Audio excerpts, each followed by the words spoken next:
హిందూపురం నియోజకవర్గంలో శాంతి భద్రతల పరిరక్షణ కోసం ఎమ్మెల్యే నందమూరి బాలకృష్ణ మరో కీలక అడుగు వేశారు. దాతల ఆర్థిక సహకారంతో సమకూరిన సుమారు 50 లక్షల రూపాయల విలువైన 3 కొత్త బొలెరో కార్లు, 9 అపాచీ బైక్లను పోలీస్ శాఖకు అందజేశారు. జిల్లా ఎస్పీ సతీష్ కుమార్తో కలిసి పూజలు నిర్వహించిన తర్వాత పచ్చి జెండా ఊపి వాహనాలను లాంఛనంగా అందజేశారు.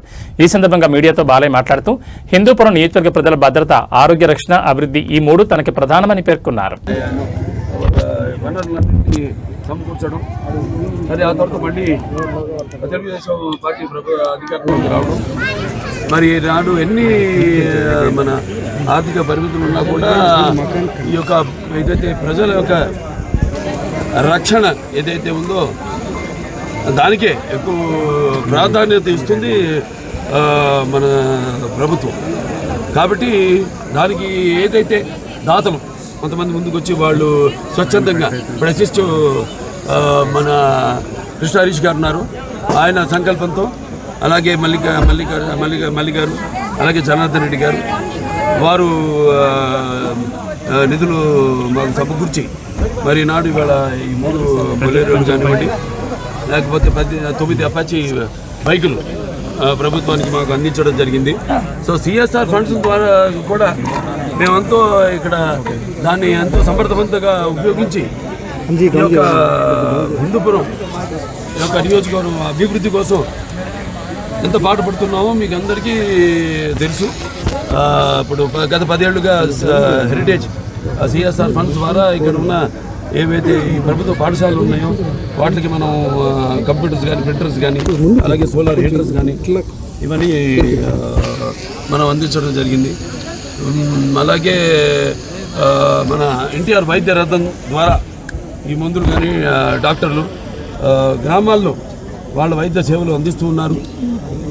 అలాగే ఈ యొక్క హిందూపురం నియోజకవర్గంలో ఈ యొక్క ఆరోగ్య భద్రతను ఎలా మనం అందరికీ అందజేస్తున్నామో, ఎలా వాళ్ళని కంటికి రెప్పలో చూసుకుంటున్నామో అందరికీ తెలిసిన విషయమే. ప్రతిరోజు ప్రతి ఒక్క గ్రామానికి ఆరోగ్య రథం వెళ్ళడం, అలాగే మళ్ళీ తిరిగి వెళ్ళడం, వాళ్ళందరూ ఆన్లైన్లో రిజిస్టర్ చేయడం, వాళ్ళు రాకపోయినా రెండోసారి ఒకవేళ వాళ్ళు కోలుకుని పూర్తిగా రాకపోయినా కూడా మళ్ళీ వాళ్ళని రప్పించి ఎలా ఉంది వాళ్ళ ఆరోగ్యాన్ని కనుక్కుని ఇలా ప్రతి నెలకి అన్ని ఊళ్ళను కవర్ చేసి మళ్ళీ మరో నెల మళ్ళీ తిరిగి ఆ ఊరికి వెళ్ళడం, వాళ్ళ ఆరోగ్య ఏదైతే రికార్డ్ అయినాయో, ఏదైతే ఆన్లైన్లో రిజిస్టర్ అయినాయో వాళ్ళు తెలుసుకోవడం, ఇలా ఎన్నో సేవా కార్యక్రమాలు చేస్తున్నాం వినూత్నంగా. ఇక్కడ లేని విధంగా ఇక్కడ మనల్ని చూసి మిగతా అన్ని నియోజకవర్గాలు కూడా ఆదర్శంగా తీసుకుని ఈరోజు ఆ కార్యక్రమాన్ని వాళ్ళు కూడా నిర్వహిస్తున్నందుకు చాలా గర్వంగా ఉంది, చాలా సంతోషంగా ఉంది.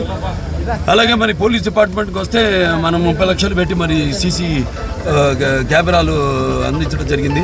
అలాగే 10 లక్షలతో పోలీస్ కంట్రోల్ రూమ్ ఏర్పాటు చేయడం జరిగింది. అలాగే 10 లక్షల రూపాయలతో మనం పోలీస్ మహిళలకి టాయిలెట్లు నిర్మించడం జరిగింది. అలాగే ఇప్పుడు ఈ 50 లక్షల రూపాయలతో నేను చెప్పాను మన అసిస్ట్ సంస్థ వారి ఎన్జిఓ సంస్థ అదే కృష్ణ హరీష్ గారు అయితేనేమి ఆయన బృందంతో మల్లి గారు, అలాగే జనార్దన్ రెడ్డి గారు వాళ్ళ తాతలుగా ఈ యొక్క 3 బొలెరోలు, అలాగే ఈ అపాచీ బైకులు 9 బైకులు వాళ్ళు అందించడం జరిగింది. వాళ్ళకి ఈ సభాముఖంగా నా కృతజ్ఞతలు, ఒక ఎమ్మెల్యేగా, హిందూపూర్ ఎమ్మెల్యేగా నా కృతజ్ఞతలు తెలియజేసుకుంటున్నాను. అంటే ముఖ్యంగా ఇవన్నీ వెహికల్స్ పోలీస్ సిబ్బంది వేగంగా స్పందించడానికి, అలాగే ఈ యొక్క ప్రజలకి ఈ భద్రతకు మరింత చేరువ చేయడానికి ఎంతో ఉపయోగపడతాయి ఇవి. సో మనం కూడా ఏంటంటే పైగా ఈ యొక్క టెక్నిక్తో కూడిన సీసీ కెమెరాల ద్వారా ఇక్కడ నేరాలను అరికట్టడానికి ఎంతో సులభ సాధ్యమవుతుంది. అలాగే మా ప్రభుత్వం యొక్క లక్ష్యం స్పష్టంగా 3 ఒకటి భద్రమైన సమాజం, అలాగే ఆరోగ్యకరమైన ప్రజలు, అలాగే అభివృద్ధి చెందిన నియోజకవర్గం అంటే హిందూపురం. అలాగే మా ప్రభుత్వానికి తెలుగుదేశం ప్రభుత్వానికి కూడా ఈ యొక్క ప్రజల భద్రత, అలాగే ప్రజల ఆరోగ్యం 2 కళ్ళు లాంటివి. వాటి విషయంలో ఎటువంటి రాజీ పడేది లేదు. అదే నేను చెప్పగలిగింది. అలాగే ఇక్కడ హిందూపురం ప్రజలు కూడా పోలీస్ శాఖతో ఎంతో సహకరిస్తూ ప్రతి ఒక్కరు కూడా కేవలం పౌరులుగానే కాకుండా ఒక ఉత్తమమైన పౌరులుగా మన హిందూపురం ప్రజలు, అలాగే ప్రతి వాడు కూడా ఒక పోలీస్ శాఖకు వాళ్ళ సహాయ సహకారాలు అందిస్తూ ఒక యూనిఫామ్ లేని ఒక పోలీసుల్లా ప్రతి ఒక్కరు కూడా ఈ యొక్క సమాజాన్ని మనం కాపాడుకోవాల్సిన బాధ్యత ప్రతి ఒక్కరి మీద ఉంది.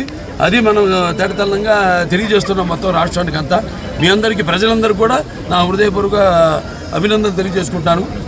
అలాగే ఈ అభివృద్ధిలో ఇది ఒక ముఖ్యమైన భాగం. పోలీస్ శాఖ అనేది ఎంతో ముఖ్యమైన భాగం.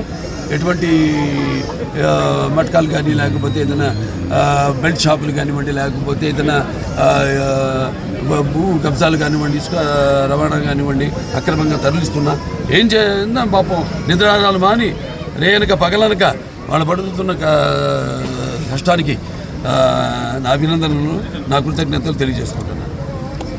జై